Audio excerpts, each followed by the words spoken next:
In Consumer Corner, we take a look at trends and products creating a buzz here in China. On today's show, we're talking about a new high-speed rail line and the emerging battle between trains and planes for China's travelers. Last week, China's Ministry of Railways unveiled ticket prices for a new high-speed line between the capital of Beijing and the southern business center of Guangzhou. The line, which is set to open this Wednesday, has garnered plenty of attention over its prices and fueled sprawling debates over the role of high-speed rail in Chinese people's lives. Bullet trains on the Beijing-Guangzhou Line, which also helps connect several other major cities, will run up to 300 kilometers per hour and cut train travel time in half to just 8 hours.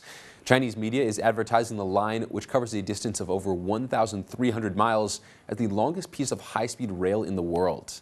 But to access this high-speed ride, passengers will of course have to pay higher prices.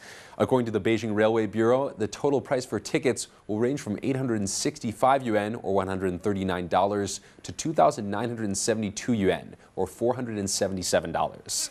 The low end of those prices has come in below expectations, below the cost of a plane ticket, and below the cost of the shorter Beijing to Shanghai high-speed line. Still, Chinese netizens have found reason to vent about the line, arguing that it serves the rich while ignoring the needs of China's masses of middle or lower income citizens. User Lu Bao'er wrote, "It's called high speed, but it plays the game of high prices. It's supposed to be a transportation tool, so why are they equipped with so many business class seats? Instead of expanding total track available, they've gone for increasing speed. Given China's population, only a small portion of people can actually enjoy the luxurious arrangements on board." But for those with the cash to spend, China's new high-speed rail lines have introduced an interesting question.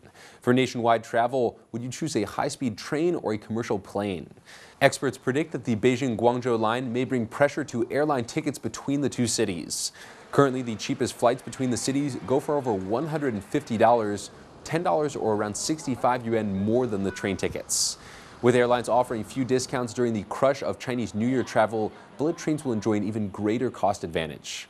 Seats on the train are already a hot item, with tickets for the first runs of the train selling out fast. According to the official booking website, tickets for business class and first class were all sold out just 8 hours after the Ministry of Railways first enabled ticket access. Nationally, high-speed rail and airlines are sizing each other up for indirect competition on price, service, and punctuality. The China Daily reports that China is now the first in the world with more than 7,500 kilometers of high-speed railway in operation.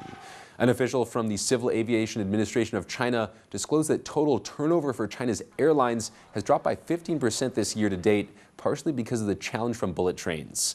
Chinese media has quoted experts arguing that by 2020, high-speed rail could take over huge portions of airlines' market share for domestic travelers.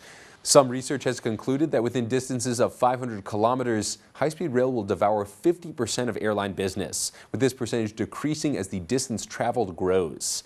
Experts argue that because of the absence of delays and smoother boarding procedures, at distances less than 1,000 kilometers, high-speed rail clearly outshines aviation in competition for passengers. The Shenzhen Economic Daily reports that the tipping point in this competition appears to be 1,500 kilometers, or about 930 miles. At that point, the time saved means the advantage moves to air travel. A Sina Weibo survey showed that for the Beijing-Guangzhou trip, 74% of respondents prefer to fly, with only 22% choosing high-speed rail. When weighing the trade-offs, many netizens pointed to safety concerns with China's high-speed rail lines. In July of 2011, dozens of passengers were killed when two high-speed lines outside of Wenzhou collided. Since then, many of those who questioned the economics of high-speed rail in China also argued that the authorities were cutting corners on safety in their rush to build the world's largest bullet train network. One netizen with the username Han wrote, "I definitely choose airlines over bullet trains. Passengers like me won't risk our lives riding trains that might be built on tofu-style engineering.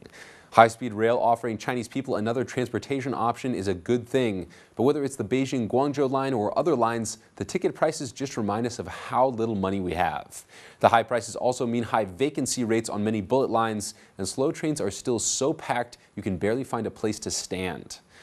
Other netizens who value their time looked favorably on the choice offered by high-speed trains.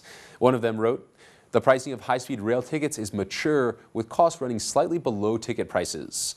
Bullet trains score a success in light of frequent departures and few delays. Airplanes not only don't offer discounts during major holidays, but they're also often behind schedule. China's airlines push your patience to the limit." With new lines opening each year, China is gradually stitching together a nationwide system of fast and efficient ground transport.